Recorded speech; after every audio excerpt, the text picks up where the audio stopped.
The following was recorded in front of a live studio audience at the Studio 21 Podcast Cafe. This is the United Podcast Network.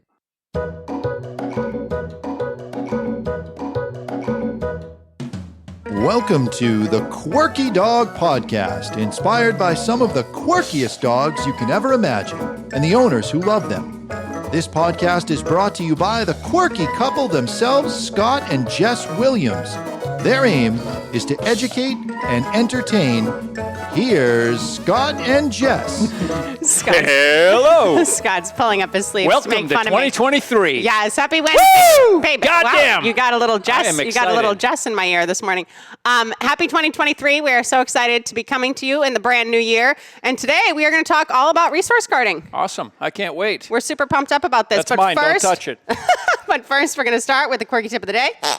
Okay, my quirky tip of the On day, cue. and it may be A piece of paper. my best quirky tip of all time is Coroplast. If you are not familiar with what Coroplast is, go to Home Depot, ask them what it is, and figure out what it is. If you own dogs, if you are in the dog world, anything else. Coroplast I can describe it if you'd like. is my favorite friend ever. Yeah, tell them what it's like. It's exactly like a piece of cardboard, only it's made out of plastic. Yes. So it doesn't get all soggy. You can wipe it off. You can wash it. You can hose it off. We It's have- indestructible. It's great for the environment. It never dies. We're not going to start selling Coroplast on the show, and it isn't the most sustainable product. But I'm telling you, I've used it as crate dividers, under wire crates for carpet, so there's no stuff. Coroplast is an awesome product, easy to clean. Check it out. We've used it for so many things. We've even made dog dividers out of Coroplast. It is a good product. Yeah, and Home Depot sells it. It's awesome. Okay, so we're going to talk about resource guarding today. What is resource guarding? Well, to me, it's making anything that you see as a resource. You don't want it to be anyone else's. You want it to be yours. You guard it. So I used both of the words when I did my definition. But resource guarding, I would say, is one of those issues that some of our clients have and run into, and we run into with some clients, that's a lot more intricate than other We things. run into with our own dogs. Yes, resource guarding is rampant, and I feel like it's often mishandled. We've talked about it on the show here and there in different episodes before, but we're dedicating the entire podcast to resource guarding, and we're going to give you guys as many tips and tricks to keep you safe, to keep your family members safe, to keep people coming to your house safe, and to get your dog in as clear of a headspace as possible. Because Scott and I, right here, right now, are going to tell you that we believe resource guarding is mostly genetic, and if your dog has resource guarding, you're never going to just kick it out of them.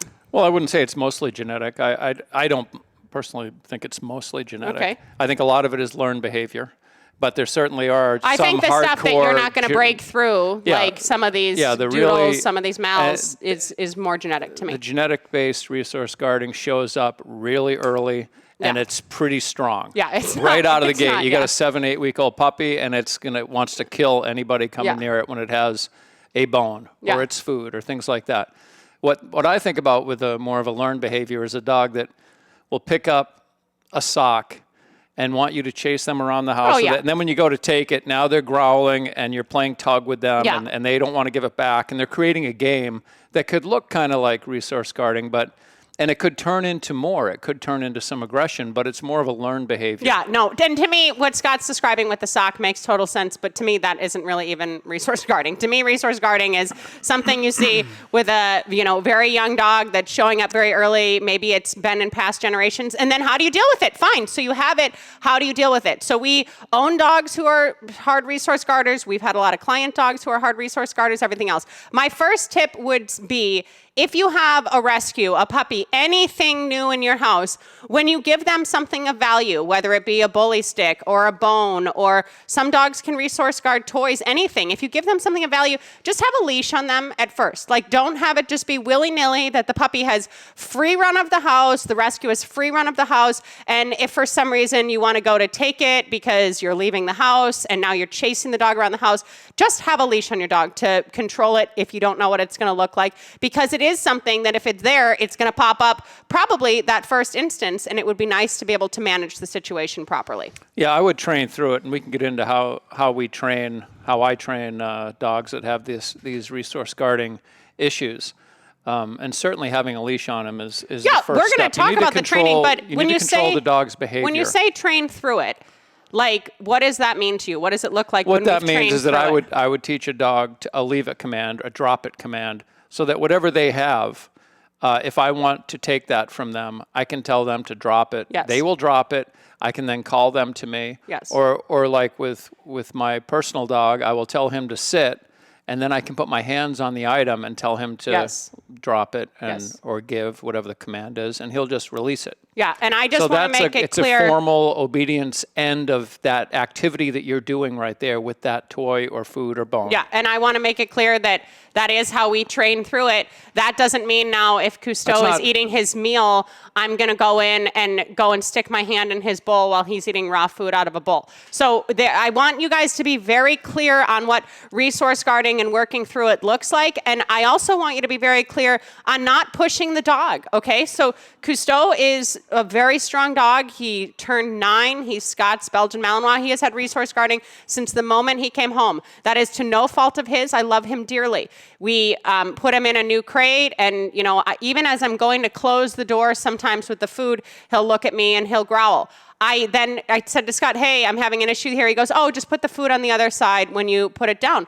I do that because I'm respecting the animal, and I don't want to create a lot of conflict. I don't want to say, oh, this, that, and the other thing. If I put it in the back of his crate and he can eat fine, no issue. And now, because I've worked around that a bit, I can feed him wherever in the crate and he's not growling at me. So respect the animal. I'm not saying be afraid of the animal, dance around the animal, do this, that, and the other thing of the animal. But I'm not, if he's eating and he gives me a grumble, I'm not, hey, you better knock it off. I'm not trying to create more conflict when it's there. I know that dog very well, but I want to make this point early in the podcast that sometimes you guys are pushing your dogs way too freaking far when there's resource guarding. It is terrifying me that people are like, oh yeah, the dog eats for 30 seconds and then I recall him back and then I send him back for 30 seconds. I mean, the dog is like, its whole meal now. They're gobbling, they're freaking out. Like, take this very carefully with how you approach it. And I just want to make that point early because we're going to give you tips for training and different things to consider and everything else. But it also is part of who the animal is, and to keep you safe and to keep the animal feeling like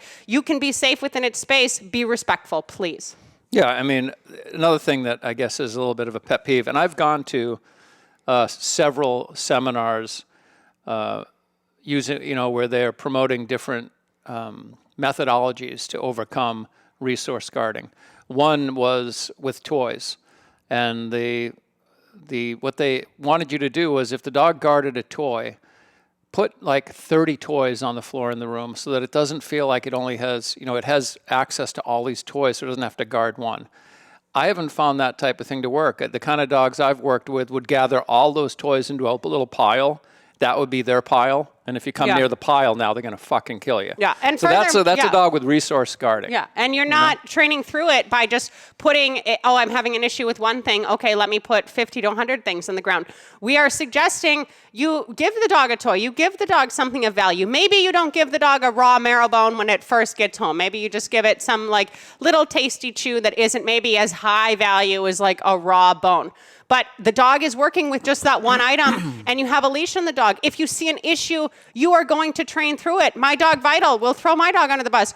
Doesn't like other dogs near her food, doesn't like other dogs near her toys, doesn't necessarily like other things near me. I've trained through this. I have taught that dog to bring me things. I have taught that dog to deal when people come near me. You can train through it, but know what you're dealing with and know the steps to take through training through it. And yes, the millions of toys out is not training through it. One thing we always do, and this is something that you definitely should consider, if you see resource guarding in any way, shape, or form, there is always some sort of back tie on the dog. Do you want to explain what that's like? Well, I would, the other option is to just, and of course, you should be using a crate if you have a dog that has this type of a propensity, because there is the potential of someone who doesn't know your dog well, a visitor, that could come in and want to pet your dog when they're chewing on a bone or something, and then all of a sudden the dog lashes out at them, or a child, God forbid. So you don't want to have that kind of situation. So you can give the dog, a bone, a big marrow bone, something that isn't going to obstruct them or cause any type of harm to the dog, in their crate where it's safe. Well, let's talk about the back tie, though, specifically. That's what I want to talk about. So when we're training resource guarding. I'm not going to give, anything we talk about here is not something I would advise anyone to try at home, because when you get into resource guarding and that type of aggression, it's easy to make a mistake and have a dog bite you. And I say this because early on I told this whole thing about the back tie. I worked with a dog that had real strong resource guarding, and I taught the dog to drop it. I had the dog back tied to a post, and I gave the dog a bone. He was chewing on it. We taught the dog leave it. I had a line on the dog. The dog was doing it. Everything was going great. They could take the toy or whatever it was, and then they went home and they called me 3 days later. This dog had bit the woman of the house several times. It chased the lady all through the house, biting the lady repeatedly. And I said, how is that possible? I mean, you had the dog back tied? Oh, no, we didn't do that. We didn't have a good place to do that. We weren't doing that. And that's why I'm hesitant to give any advice that I would like you to work on at home when it comes to aggression issues. Yeah, we're just talking about what works for us. If you have extreme resource guarding, you have to work with a professional. You need to work with a professional. But my point Absolutely. is, even if you are a professional listening, if you see something on a leash like, oh, wow, that kind of went south, if the dog is either tethered to a door or back tied to something that's stable or something else, the dog cannot come at you. The dog has less option. So it's one thing to have a dog with a leash that's, 6 feet, whatever, in the house, but the dog can still come near you with the leash, go wherever it wants. If the dog has its own area, at least the dog cannot come forward. So I just want to make that point that if you are somebody that's, listening to things on the internet, watching different videos, everything else, if you have extreme resource guarding issues, you do not deal with this alone at all. However, I know many of you who have gone to various professionals and gotten less than optimal advice. The problem got worse. Someone did end up getting injured. The problem didn't get any better. So I'm just letting you know that if it's an issue now that you're like, hey, that didn't look great, I would consider having a safe space so the dog cannot come near you as you are going to approach them. And there's a difference. Trading is great. If the dog wants to trade all day long, but it better be literally chewing like maybe a Himalayan chew and you're trading for a piece of steak. You're going to feel out what's high value to the dog, how the dog wants to relate to things. And if your dog did have extreme resource guarding and with bones and everything else, I would not even recommend putting the dog in the crate with that. How are you going to get the dog out? How is somebody else going to get the dog out? What if somebody walks by the crate and the dog is attacking the side of the crate? So be very careful with how you're setting up all these different scenarios. Okay, we're going to go to break super quick, and when we get back, we're going to talk more about resource guarding. Want to keep up with all the latest from the Quirky Dog podcast like me and Murphy here? Then make sure you head on over to the YouTube channel and subscribe. Or if you prefer to listen to the madness, go on over to iTunes or Spotify and follow the Quirky Dog podcast. And hey, while you're there, leave a rating and review and let them know what you think of the show. Until then, keep it quirky. Okay, so another thing I want to mention is that if you have resource guarding, there are some signs that you're going to see probably before a full-on like, oh my God, the dog's coming at me because it's afraid I'm going to take this. And I'm not sure necessarily what the dogs are thinking in their head. There hasn't been some sort of gene identified that, oh, this is why this is happening or something else. I've read that a lot of people are saying dogs resource guard because of deprivation in their past. I'm having a hard time swallowing the fact that a 6 to 8 week old puppy that's raised in a great environment had a lot of deprivation. So why it's coming up, we don't know. But knowing what it looks like as it surfaces is important. So one thing that definitely happens is the freezing. So the dog has something. And just to back up, when I talk about, having the dogs having it in the crate, I'm thinking about feeding the dog their meals in the crate. If they have food aggression, then feeding them in the meals is safe for everybody. Complete, yeah. But as far as the behavior, the dog is chewing on a bone. They're happy. They're just gnawing away on this bone. They're in their own world. And as you get closer, all of a sudden... Or someone stands up. This is important to note. All of a sudden, they freeze. They stop if you guys moving. are watching a movie as a family and a kid just stands up, they may freeze. You're watching the dog's behavior to see what's different.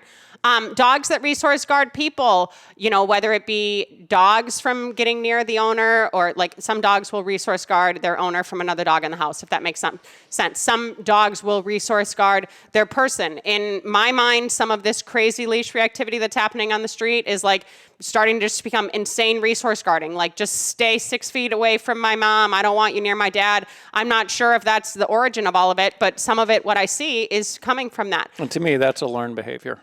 Resource guarding a person is more of a learned behavior, in my opinion. Okay. Just because usually the person they're guarding is not stronger than the dog. Yeah, potentially. However you see it happening, there's going to be different things at play. So I mentioned Vital. Vital wants to be mine. She wants me to be me. If Max comes in, she hates our doodle Max. She'll start like changing the way she is near me because she doesn't want Max near me. So I see that behavior. I say, go get on your frickin' bed. Go lay down. I'm interrupting there. I'm watching the dog's behavior, and I'm like, okay, you're acting like a freaking idiot. You go away. I'm not then holding her, coddling her, telling her, oh, it's okay, everything else. If there is anything where you're seeing a behavior change prior to growling or biting, it is very, very, very important that you're recognizing those behavior changes. And it is okay if your dog is not the type of dog that can have great chews. Give them a West Paws on the bed. They have these really nice, indestructible toys. They have other things they can deal with. Your dog will have a fulfilling life if it doesn't have a bully stick every week. It's okay. But you need to make sure that you're in control of the situation and you know the different triggers to keep everyone safe. Yeah, I agree with you. Yeah. The other thing that hasn't worked for me, and the reason I'll explain why, but the trading, trying to, if you want to give the dog a marrow bone, and then you say leave it, and you trade for, say, liver treats, and they love the liver treats, and then you give them the marrow bone, and then you say drop it, and then you give them liver treats. That all works great, and it all looks good, and it looks like you're making good progress. But what I have found is if you give the marrow bone and let them chew on it for a minute or 2 minutes, they don't care about those liver treats anymore. Now the bone is theirs, and that genetic, whatever's going on in their head, that possessiveness, they're going to freeze up when you go in there with liver treats. They don't care anymore. Yeah. That's been my experience. And the one part of that whole situation is that we're teaching dogs to bring things to us typically. So the difference between us just trading or us walking up to the dog, we have enough control over our own personal dogs. And some of our client dogs with this level of extreme behavior that we've helped work through, that if they're over there chewing on something, we can say, hey, come here. And the dogs will get off their beds, bring it to us. We can tell them to sit. We can take it from them. We're not now running up and being like, okay, we're going to trade your favorite thing for this. We have enough control of our dogs that we can call them. We can tell them to sit. We can tell them to hand it to us. But we've taught all of this stuff. We've trained through all of this stuff. And if you're thinking, well, how do you train through that if the dog likes the bone so much? You're doing it with an object that's more benign, right? If you're going to teach the dog these behaviors with just a PVC pipe, I'm sure there's a dog out there that resource guards PVC as much as a dog would, guard some dead animal in the wild. However, PVC is going to be a lot less of a trigger for many dogs. Some dogs may not want to even hold the PVC. Like you're starting to work through all of these different issues of, okay, we can teach a hold, we can teach a retrieve, we can teach a drop, we can teach everything. The value of what you're working with is hugely important. Even Scott's example of the marrow bone and the liver treats to me, like most of our dogs would think that the marrow bone was of way higher value. I'm not quite sure, but it really depends on the dog. You really need to know what you're working with. If you're going to trade Charlie Bears to a dog that has, some savory farmhound's hide, they may look at you like you can take your Charlie Bears and go. You need to be conscious of what your dog finds valuable because every dog has different value. Some dogs love sticks. Some dogs love ripping things up. Some dogs love certain toys. It varies dog to dog, but you need to be aware of your own dog's triggers and value systems. Yeah, where it can show up is unexpectedly is things like a piece of tissue paper. These are the kind of things that I've seen. Clients have called me and said, oh, the dog bit the crap out of me. I had a little piece of tissue paper. I'd blown my nose or it was on the floor, and they went and got it, and they were just chewing up this piece of tissue paper, and I went to get it, and the dog came at me and bit me. Yeah. So it's all about what the dog possesses, and they've decided this is mine, you can't have it. I don't want anyone to have it. And these are dogs that may not love toys originally, but now that there's a bunch of snot in a rag, that's really of high value. So if you know that your dog is like a tissue type of dog, okay, realize that for what it is, and then think, okay, I'm going to start training, like, pick up this little tissue and bring it to me if I need to. I'm going to tell you a big trigger, you guys. If you have a house full of little kids and your dog grabs things, the kids running after the dog month after month, year after year, sometimes decade after decade, all that's doing is instilling in the dog. That's an old dog. Run. Well, I mean, if you have, I don't know, 15, some dogs can at 15 still get running. And if you have multiple kids that old, I mean, if the dog has constantly been chased when it has had something in their mouths, that is a pattern that they are starting to create a game and they're starting to become this possessiveness. So please do not enact that whole chase component. Control the situation. Have baby gates up in the room. Have a leash on the dog. Have ways to control the situation. Because sometimes, yes, these little doodles, these dogs that all of a sudden are resource guarding high heels in the closet, it just started as a game. Like Scott said, they picked up a shoe on the mat when all the kids wanted to go to school. It was major chaos. Everyone's running around the house. It looks like a cartoon, and then the game has evolved into something bigger. So be very careful of how you're responding to how your dog acts in these situations also. And I will say that let's assume that you can't fix it, we can't fix it. I'm sure there's dog trainers out there that can fix anything, but I'm not one of them. So I would say manage it closely. You know, if you're going to give the dog something that you know they're going to really enjoy and they're going to get possessive of, you want to already have a leave it command in there. You're setting everything up so the dog can enjoy that, no one's going to get hurt, and you can end it when you want to end that little chew fest.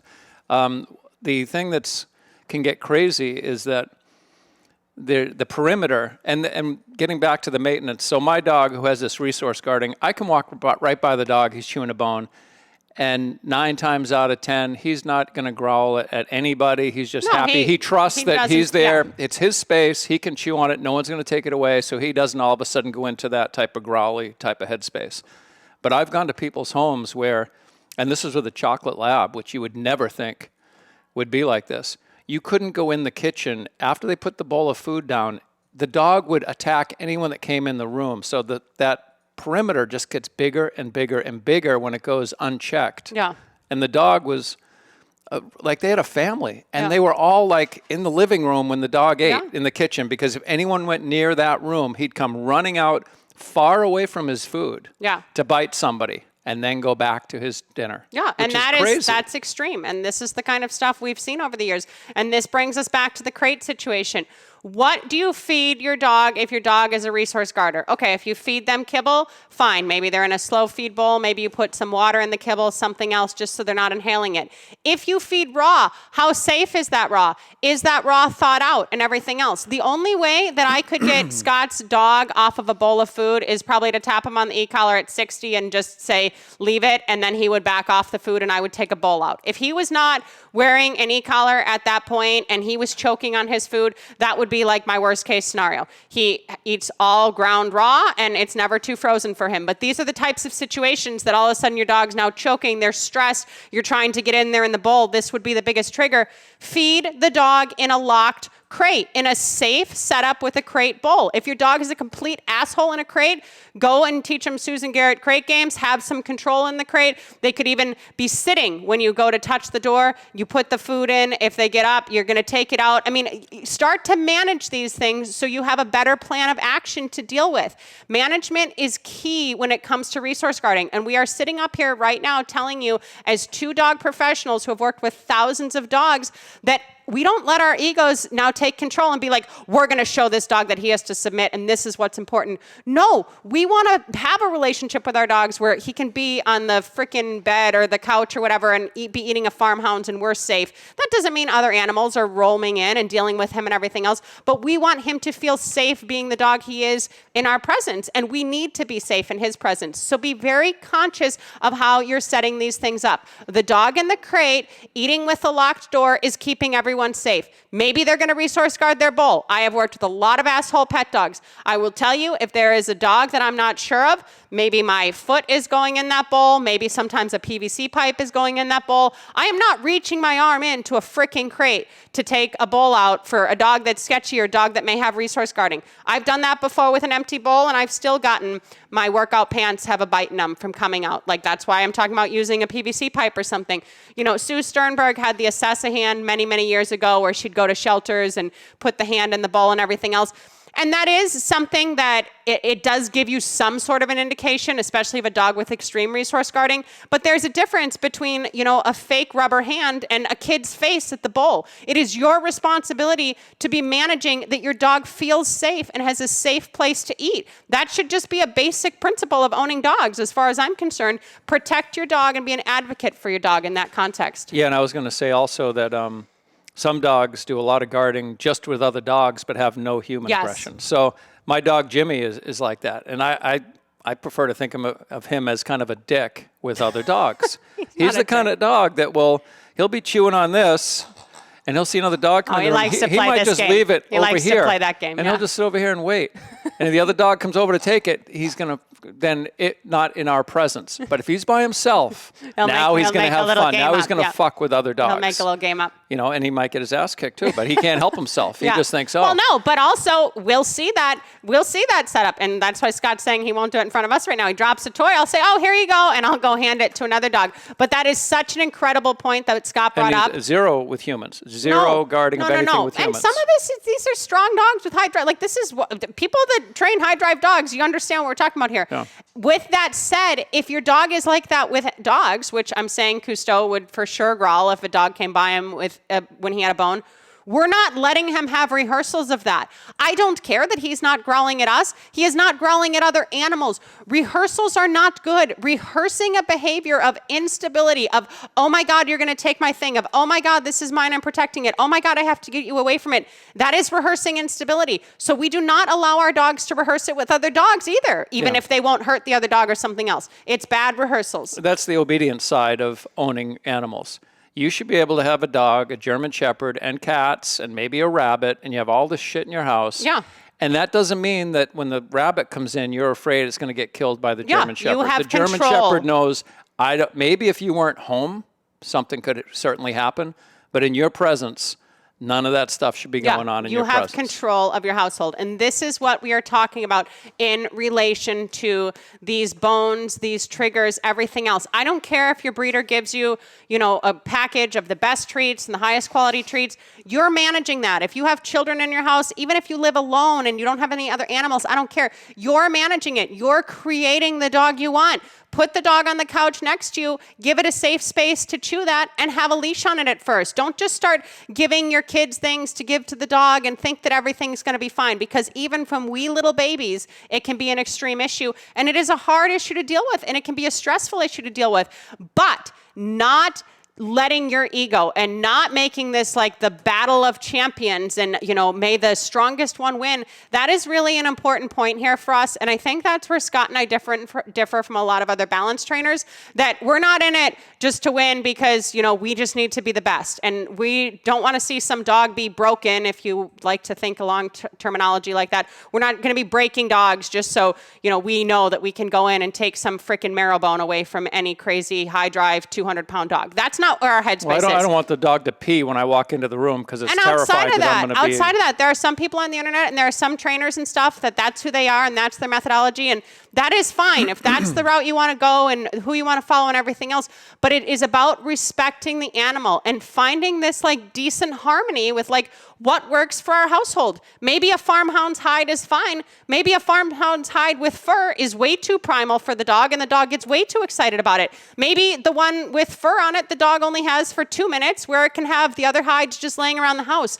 Start really figuring out what works and then stick with that plan, and then have a backup plan for the rare moment that the bully stick falls off the counter at your friend's house, where you can say, hey, Rover, come here, bring that to me. I want to see what it is. You can teach a dog to bring you a dead mouse if you have a good retrieve, right? Like you can train through these things, but you have to prepare for it and not just be like, oh shit, it's happened. Yeah, one thing I wanted to say also, this gets back to the food aggression. If you're not using a crate and you're feeding the dog in the kitchen, but they don't finish their food. And this is something I tell everybody. If they walk away from that food, you pick it up, they're done for the day. Yeah. So if that's a trigger, if that's potentially an aggression trigger, there's no reason at all to leave that in the room all day long because they didn't finish it yet, because there's 2 bites of food left. And if you have any food aggression, you really need to feed your dog in the crate, honestly. But a lot of people don't want to use crates. But I'm saying, if you give the resource dog guarding, with food, I would. And if they eat half the bowl and then walk away, go pick it up and it's done. Because when they come back to graze at noon, now that trigger is potentially there again. And when they come back, it's always a trigger. And just be conscious of, is the dog growling at the cat? Is the dog growling at the other dogs? Is the dog getting persnickety with the kids? And we just make so many excuses. Oh, he's a puppy, he has to chew. Oh, he wants to play this game. Oh, he's an older dog, he has some arthritis. We just make so many excuses for this bullshit behavior. And at the end of the day, we're talking about like a bite that could potentially be life-threatening, could for sure change, the course of someone's life with the way they use their hands. under their face looks. We're talking about a serious issue. So be very careful with how you're addressing it, who you're addressing it with, and how you're actually dealing with it. And don't just dance around the freaking dog. Come up with a system. Some people feed their dogs on freaking cookie trays, right? Like the dog has to graze through the whole cookie tray. Come up with a system that works where everyone is safe, where it's not like you're housing a wild animal, because we've domesticated dogs for a reason. Yeah, and just give them their safe space where they're uninterrupted. They can finish their meal and not feel like someone's going to come in and stick their hand in the bowl repeatedly and do all kinds of silliness. Yeah, and don't overdo it. Some of this stuff let organically works itself out. If you have an extreme problem, seek professional help, but don't overthink it and don't overread about it and don't overdo it. I'm promising you guys, less is more, especially with extreme resource guarding. All right, I hope we helped you with some rules. More than anything, make sure you're using that crate, you're considering the back tie, and if your dog is a jerk, it doesn't deserve nice things. That's the bottom line. Not all dogs need bully sticks and farmhounds hides and marrow bones. Thank you guys so much for joining us. We're excited to come at you all of Happy New 2023, Year. and have a great Wednesday. Keep it quirky, guys. The views and opinions expressed by the hosts, guests, or callers of this program do not necessarily reflect the opinions of the Studio 21 Podcast Cafe, the United Podcast Network, its partners, or affiliates.